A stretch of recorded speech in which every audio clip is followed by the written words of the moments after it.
Fala galera, bom dia novamente. Vamos voltar aqui nesse vídeo dar seguimento aos nossos estudos sobre a Antiguidade Oriental, né?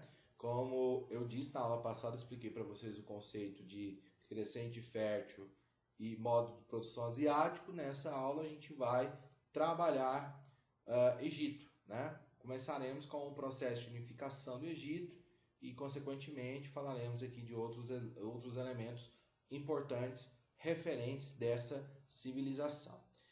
O surgimento da civilização egípcia remonta ali o período neolítico ainda, né? Por volta do ano 10.000, 11.000 a.C., vários grupos humanos começaram a se fixar às margens do rio Nilo, formando os chamados nomos, né? Nomos eram comunidades, vilas agrícolas, né?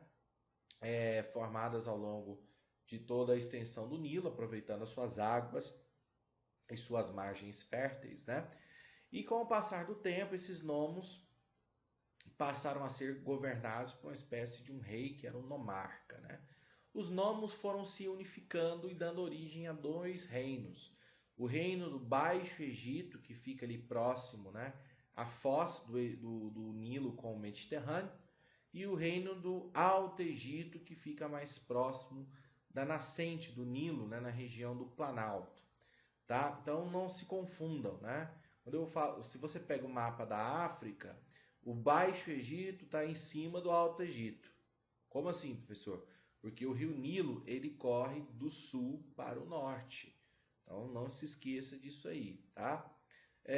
Por volta do ano 3500 a.C., houve uma guerra entre os dois reinos e o nomarca do Baixo Egito venceu essa guerra e foi coroado como o primeiro faraó, Nemés, né? Que é o primeiro faraó da história egípcia. A partir daí nós temos a formação dessa civilização.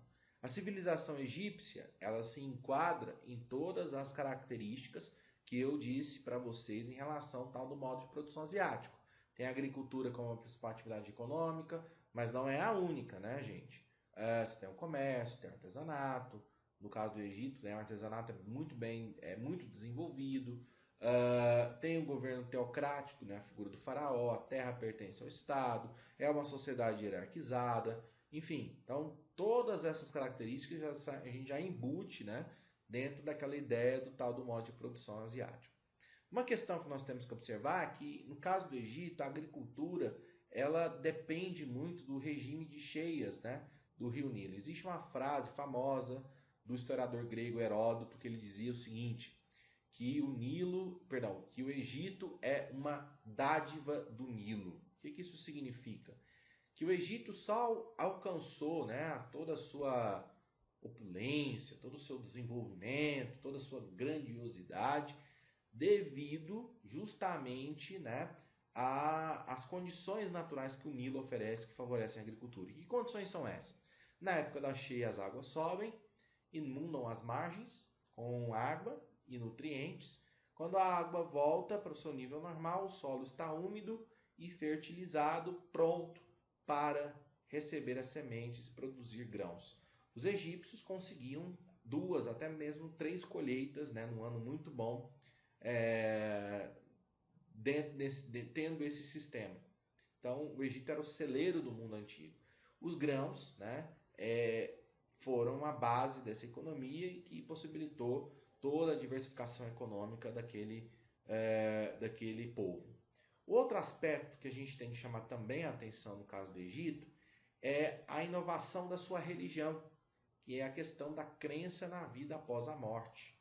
Os egípcios inauguraram isso, né? A ideia de que a alma vive eternamente em uma outra dimensão depois da nossa. E a ideia, né, o julgamento, né, da alma era muito interessante. Essa alma ela voltava ao corpo, né, se ela passasse pelo julgamento do deus Osíris, que é o deus da morte. E por isso a necessidade da mumificação. Por isso que os egípcios mumificavam os corpos, né, preservar o corpo para que a alma, quando voltasse, tivesse aonde encarnar. Tá? A mumificação não era um processo acessível para todos os egípcios, né?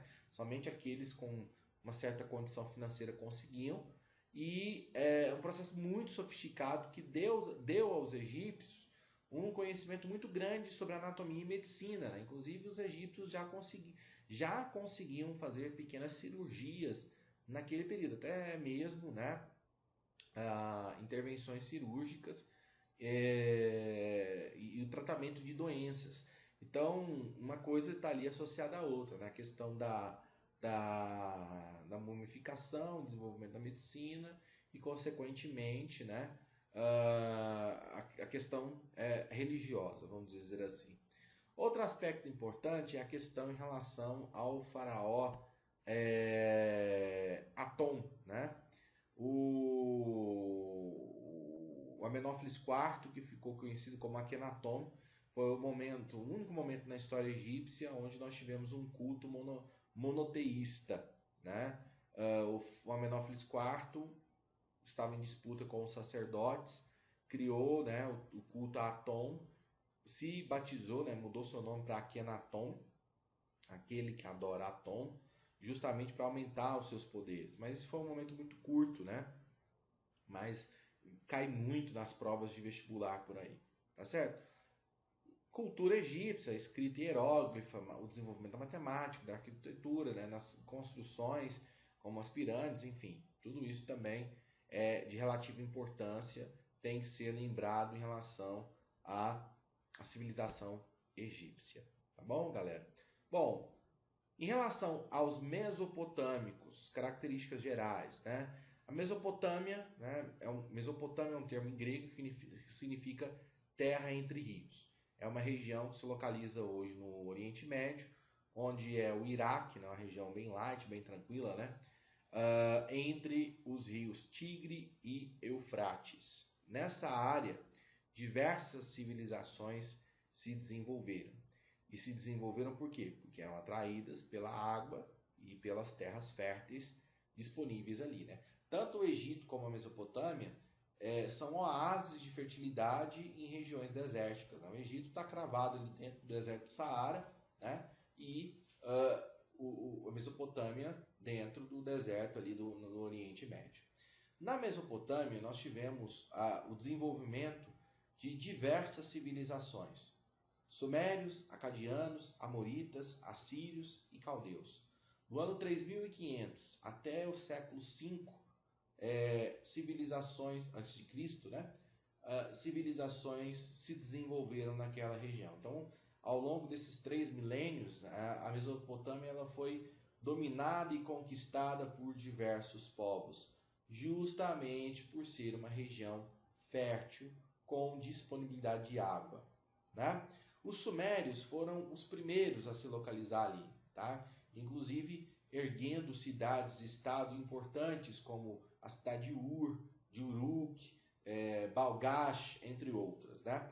Mas a civilização suméria ficou conhecida, né, na história por ter desenvolvido o primeiro sistema de escrita utilizado pela humanidade, a famosa escrita cuneiforme, né? O desenvolvimento da escrita revolucionou a humanidade, permitiu o registro, né, de histórias, de informações, o controle, o desenvolvimento da burocracia estatal, enfim, uma série de recursos que vem da literatura, né, que vem juntamente com a escrita. Além da escrita, os sumerianos criaram uma construção que também foi utilizada por todos os povos mesopotâmicos, chamado zigurate. O zigurate era um templo, um armazém, um observatório astronômico, castelo do rei. Então era uma construção multipropósito. E os zigurates tinham a forma daquela chamada pirâmide escalonada, né? A pirâmide egípcia ela tem aquele formato triangular plano, né? Vamos dizer assim. A escalonada é aquela que tem aqueles degraus. Ela vai, por exemplo, 4 blocos, 3 blocos, 2, 1, né? na sua extremidade maior.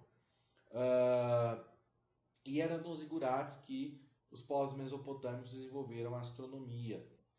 Calendários, né? Eles conseguiam prever estação de chuvas, de seca, eventos cósmicos como a passagem de cometas, enfim. Então, há uma ligação muito grande, muito forte dos povos mesopotâmicos com o cosmos. Por volta do ano 2700 a.C., aquela região foi invadida e conquistada pelos acadianos, né?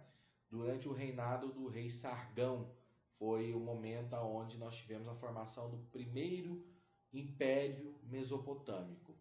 Os acadianos absorveram a cultura dos sumerianos, tá?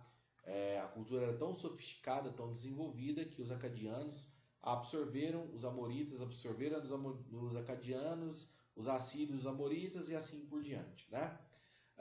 Os amoritas conquistaram a Mesopotâmia por volta do ano 1800 a.C., tá?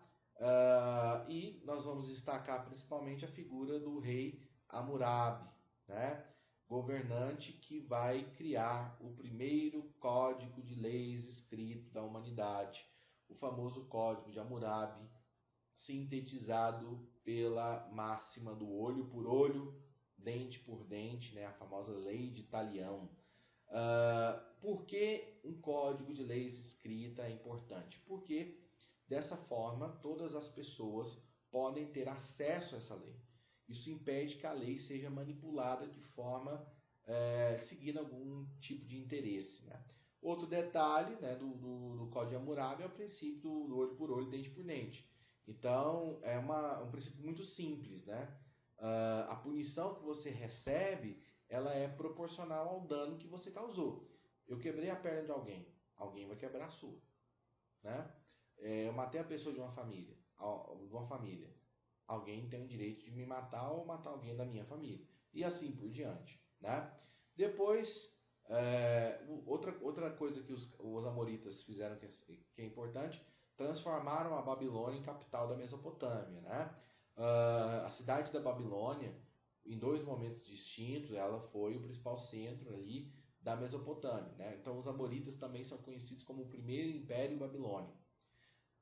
De 1700 a.C., 1500 a.C. até os anos 800, 700 a.C., a Mesopotâmia foi dominada pelos assírios, um povo caracterizado pela cultura da guerra e de extrema violência, né? Os assírios transformaram a guerra em uma atividade econômica importante. Cada território conquistado, né, a população era escravizada e comercializada, e também você tinha a questão do botim, né, dos despojos de guerra. A riqueza, né, desses povos dominados eram saqueadas e era uma fonte importante, né, de sustento para o povo assírio. E também a questão da violência, tá? Foi o primeiro povo que usou a guerra psicológica, né, como uma estratégia de guerra. Os assírios eram tão violentos contra seus inimigos que muitos povos desistiam simplesmente de guerrear contra os assírios, sabendo dessa violência e dos castigos terríveis que poderiam ser submetidos. Um deles, né, o mais famoso, o empalamento, né? Você pegar uma lança, enfiar lá naquele lugar que você sabe e fazer a lança sair da boca, ainda a pessoa estando viva, uma morte terrível, né? Extremamente dolorosa. Caldeus foi o último povo que dominou a Mesopotâmia, o famoso Segundo Império Babilônico, e vamos destacar aqui o reinado de Nabucodonosor, né? O Nabucodonosor estendeu os domínios da Mesopotâmia até o Egito, né? Dominou o Oriente Médio, capturou os hebreus, o famoso cativeiro da Babilônia, né? E foi durante o seu governo que foi criado o famoso Jardim Suspensos, né? Uma das 7 maravilhas ali do mundo antigo. Tudo bem, turma? Rapidamente, bem sucinto aqui para vocês recordarem, né? Relembrarem um pouco dos elementos principais aí desse mundo antigo oriental. Tá certo? Valeu? Então, até a próxima. Tchau, tchau. Mais um vídeo aí, a gente vai trabalhar hebreus, persas e fenícios, e aí a gente revisa toda essa parte de antiguidade oriental.